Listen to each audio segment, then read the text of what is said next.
Continuando nuestro estudio en el libro de Deuteronomio, llegamos hoy al capítulo 12. En este capítulo veremos que Israel tenía solamente un lugar en la tierra prometida donde adorar. Luego, en la historia de Israel, Dios elegiría a Jerusalén para el lugar donde el templo debía ser construido. Los israelitas debían ir allí para adorar a Dios. Ahora, ¿por qué no permitió Dios la adoración en otros lugares? Bueno, creemos que la razón es obvia. Había idolatría en la tierra y en todas las naciones en su derredor. Dios les había ordenado que destruyeran todos los ídolos y debían reunirse en un solo lugar para adorar. Esto unificó al pueblo y los unió más como nación. Eran uno cuando subían a Jerusalén para las fiestas. También les ayudaría a recordar que hay un solo Dios. Hoy en día, amigo oyente, no es necesario que nos reunamos en un solo lugar para adorar a Dios. El Señor Jesucristo mismo dio la razón para esto. Usted recuerda que cuando hablaba con la mujer samaritana allá junto al pozo, en el capítulo 4 del Evangelio según San Juan, versículos 21 al 24, Jesús le dijo, «Mujer, créeme, que la hora viene cuando ni en este monte, ni en Jerusalén, adoraréis al Padre. Vosotros adoráis lo que no sabéis. Nosotros adoramos lo que sabemos, porque la salvación viene de los judíos.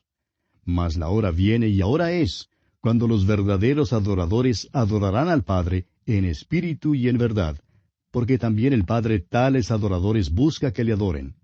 Dios es espíritu, y los que le adoran, en espíritu y en verdad es necesario que adoren».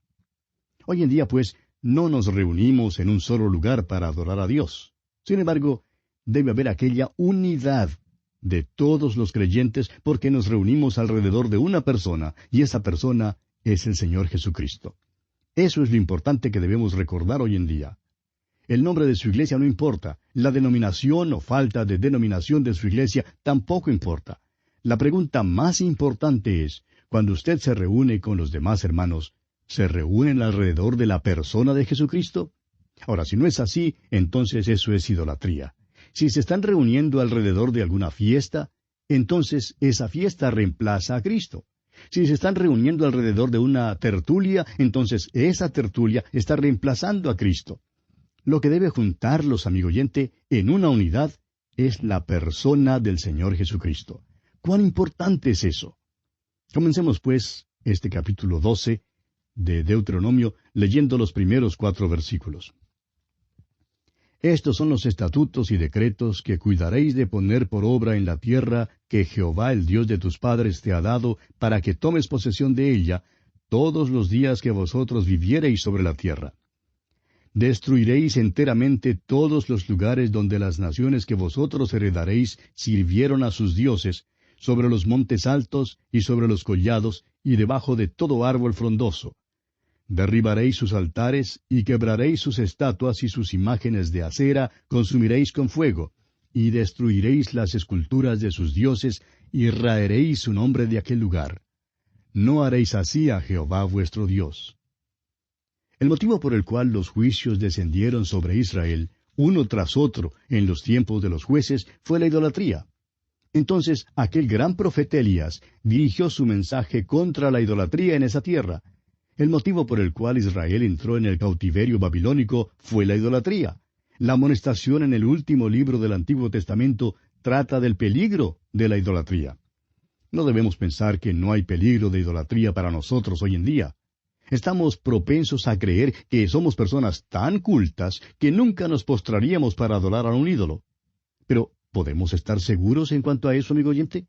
Cualquier cosa que se interponga entre nuestras almas y Dios se constituye en un ídolo. ¿Cuántas personas hay que parecen buenas cristianas, pero consiguen un buen empleo en una gran compañía y comienzan a ascender por su habilidad en esa compañía? Comienzan a alcanzar posiciones superiores hasta el punto de que su trabajo tiene prioridad sobre todo lo demás. Así haya reuniones especiales en la iglesia, o servicios de estudio bíblico, o los servicios regulares, dicen con toda claridad que no les es posible asistir porque no les queda tiempo. Su trabajo, su posición, sus promociones, todo eso se constituye en un ídolo ante Dios. ¿Qué ejemplo de adoración es este? Estas personas se postran delante de aquel ídolo 7 días a la semana. Amigo oyente, cualquier cosa, recuérdelo bien, cualquier cosa que se interponga entre su alma y su Dios, se constituye en un ídolo. Leamos ahora el versículo 5 de este capítulo 12 de Deuteronomio. Mejor comencemos con el versículo 4 otra vez. No haréis así a Jehová vuestro Dios, sino que el lugar que Jehová vuestro Dios escogiere de entre todas vuestras tribus para poner allí su nombre para su habitación, ese buscaréis y allá iréis. Eventualmente el lugar señalado debía ser Jerusalén. Pero aún antes de esto, Israel debía adorar en un solo lugar. Debía haber un solo lugar para sus holocaustos, los sacrificios, los diezmos y los votos. Los diezmos de alimento que trajeran delante del Señor tenían que ser comidos en este único lugar. Ahora pasemos a los versículos 15 y 16. Con todo, podrás matar y comer carne en todas tus poblaciones, conforme a tu deseo, según la bendición que Jehová tu Dios te haya dado. El inmundo y el limpio la podrá comer, como la de gacela o de ciervo. Solamente que sangre no comeréis, sobre la tierra la derramaréis como agua. También había el alimento que comían en casa. Esto no era parte de la adoración, pero era controlado también por las leyes dietéticas.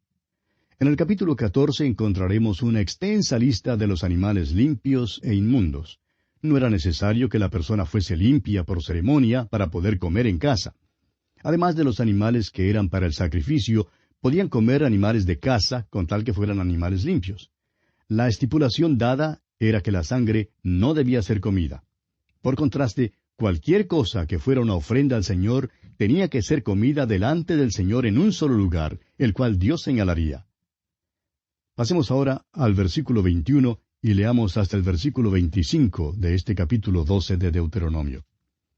Si estuviera lejos de ti el lugar que Jehová tu Dios escogiere para poner allí su nombre, podrás matar de tus vacas y de tus ovejas que Jehová te hubiere dado, como te he mandado yo, y comerás en tus puertas según todo lo que deseares.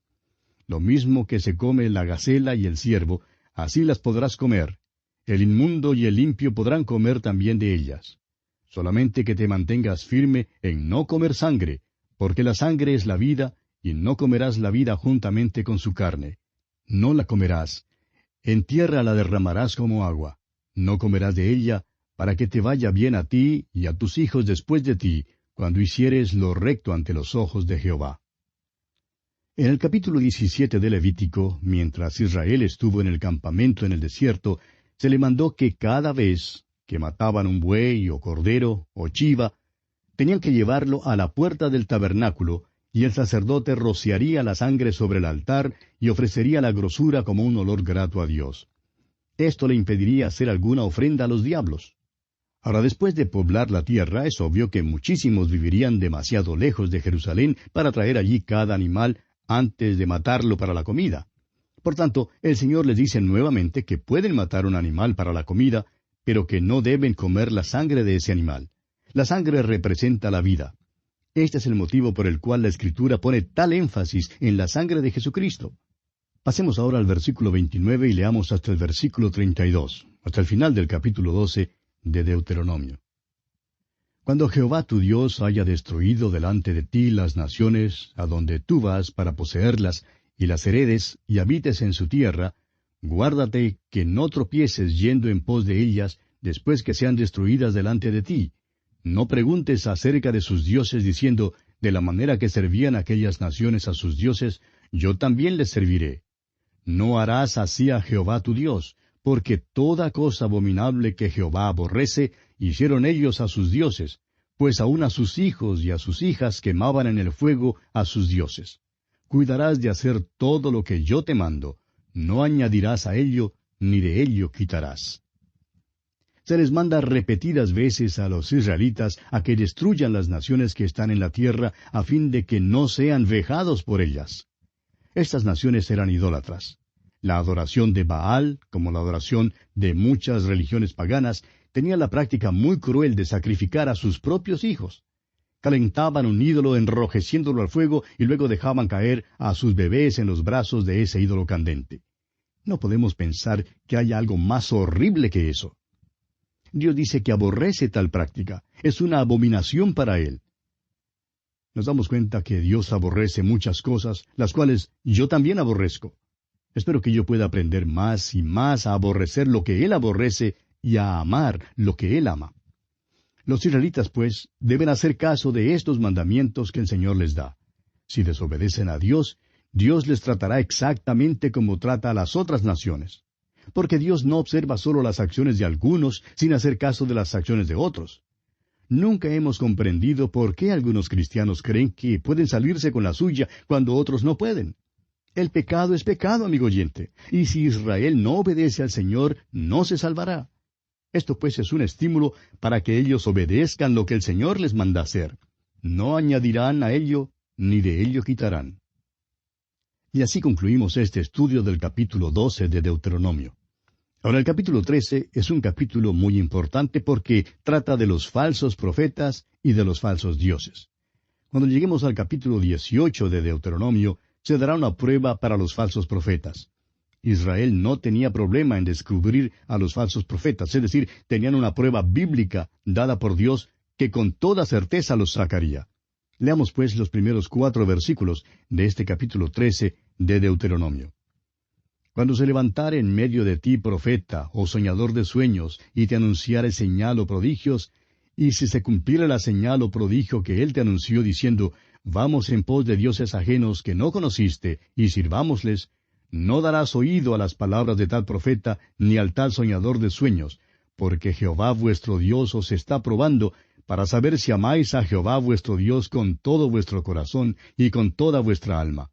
En pos de Jehová vuestro Dios andaréis, a él temeréis, guardaréis sus mandamientos, y escucharéis su voz, a él serviréis, y a él seguiréis. Esto es pertinente para el día de hoy. Muchos preguntan cómo explicamos el hecho de que algunos de los falsos profetas hoy en día a veces hablan con exactitud, o piden explicación de que cómo es que algunos parecen ser sanados en ciertas reuniones. Bueno, no lo explicamos. En primer lugar, creemos que muchos de estos casos probablemente tienen una explicación natural. Pero, aun si hay algo sobrenatural, Dios ha advertido que esto todavía puede ser logrado mediante los falsos profetas. Y es bueno notar esto. Lo importante es que dicen, vamos en pos de dioses ajenos. En otras palabras, Dios dice que cuando un falso profeta llega y hace señales que se cumplen, no debemos creerle si niega las grandes verdades de la fe cristiana. Ese es el gran principio que se da aquí y es muy importante que lo notemos. Ahora fíjese usted lo que dice aquí en el versículo 5 de este capítulo 13 de Deuteronomio.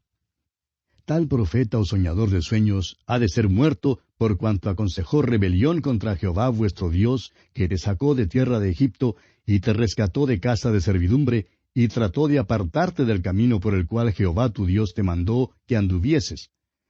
Y así quitarás el mal de en medio de ti. Fíjese usted que cualquier profeta falso que tratara de conducir al pueblo a algún falso culto o falsa religión, debía ser muerto a pedradas. ¿Ahora le parece a usted extremada esta medida?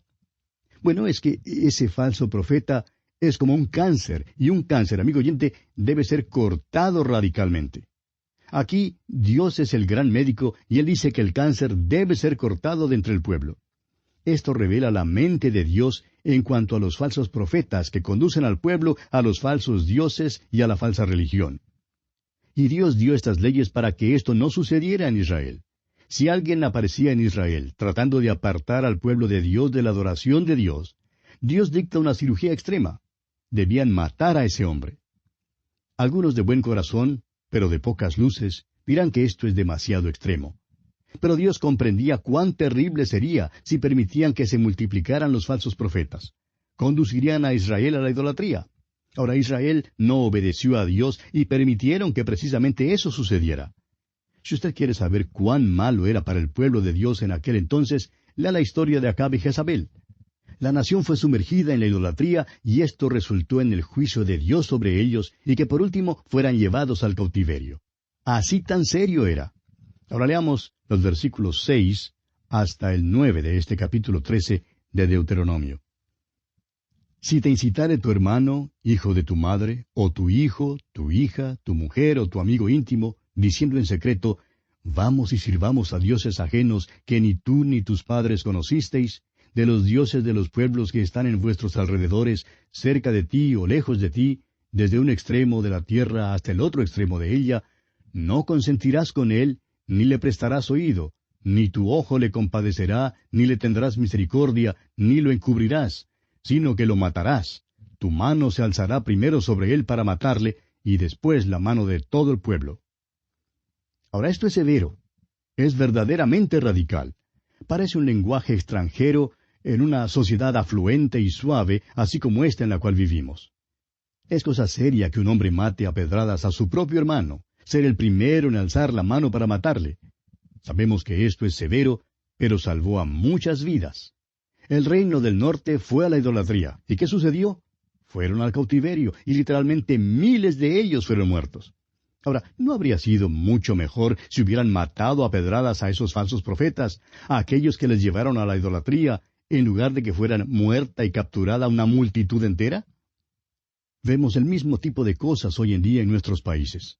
Tenemos a tantos jueces de buen corazón, pero con poca luz, los cuales no tienen ninguna clase de antecedentes cristianos. Y como resultado de esto, no piensan en nuestras leyes en el contexto en el cual fueron formuladas originalmente. El cristianismo, amigo oyente, enseña la obediencia a la ley, y la desobediencia demanda que una pena sea impuesta. Ahora, como nuestros jueces ya no siguen esto, pues los criminales han sido absueltos. Y constantemente estamos escuchando de las barbaridades que hacen los criminales que andan sueltos en las calles. Ya matan a unas personas, violan a otras quedan hospitalizadas con lesiones graves. Ahora, amigo oyente, ¿no habría sido mejor que el criminal hubiera recibido la pena máxima y no que fueran muertas tantas otras víctimas inocentes? El método de Dios, amigo oyente, es el método que salvará las vidas y protegerá a muchísimas personas. Tememos que hayamos llegado a ser tan faltos de perspicacia hoy en día que esto nos parezca ser severo. Ahora veamos el versículo 10 de este capítulo 13 de Deuteronomio. Le apedrarás hasta que muera, por cuanto procuró apartarte de Jehová tu Dios, que te sacó de tierra de Egipto, de casa de servidumbre. Dios exige la pena de muerte. Hoy en día creemos que la pena capital denota incivilidad. Suponemos que los que creen así llamarán incivilizado a Dios. Y quisiéramos preguntarles, ¿de dónde recibieron la poca civilización y la poca cultura que tienen? Todo provino de la palabra de Dios, amigo oyente. La cultura que tenemos se debe a la palabra de Dios. Ahora estamos alejándonos de la palabra de Dios y los hombres creen que eso es más civilizado. Permítanos decirle, amigo oyente, que es más peligroso caminar por las calles de nuestras grandes ciudades que caminar por las sendas en la selva del África. ¿Por qué? Porque creemos que la pena de muerte es incivilizada y por tanto nos hemos alejado de ella. Leamos ahora el versículo 11 de este capítulo 13 de Deuteronomio. Para que todo Israel oiga y tema, y no vuelva a hacer en medio de ti cosa semejante a esta. No debían apartarse del Dios vivo y verdadero. Mientras le sirvieran, disfrutarían de toda clase de bendiciones. Pero cuando no le sirvieran, cuando se apartaran de él, las maldiciones les vendrían. Los juicios descenderían sobre ellos, y esa es su historia. Leamos ahora los versículos 12 al 14 de este capítulo 13 de Deuteronomio. Si huyeres que se dice de alguna de tus ciudades que Jehová tu Dios te da para vivir en ellas, que han salido de en medio de ti hombres impíos, que han instigado a los moradores de su ciudad, diciendo, vamos y sirvamos a dioses ajenos que vosotros no conocisteis, tú inquirirás y buscarás y preguntarás con diligencia, y si pareciere verdad, cosa cierta, que tal abominación se hizo en medio de ti, no debían pues hacer nada imprudentemente, se debía hacer una investigación completa y debían llegar a la verdad antes de actuar. Continuemos con los versículos 15 y 16 de este capítulo 13 de Deuteronomio. Irremisiblemente herirás a filo de espada a los moradores de aquella ciudad, destruyéndola con todo lo que en ella hubiere, y también matarás sus ganados a filo de espada. Y juntarás todo su botín en medio de la plaza, y consumirás con fuego la ciudad y todo su botín, todo ello, como holocausto a Jehová tu Dios, y llegará a ser un montón de ruinas para siempre, nunca más será edificada. Y aquí, amigo oyente, vamos a detenernos por hoy porque nuestro tiempo se ha agotado. Concluiremos este capítulo 13 de Deuteronomio en nuestro próximo encuentro. Esperamos que usted nos vuelva a escuchar por esta emisora y a la misma hora de hoy. Mientras tanto, deseamos para usted las ricas bendiciones del Señor.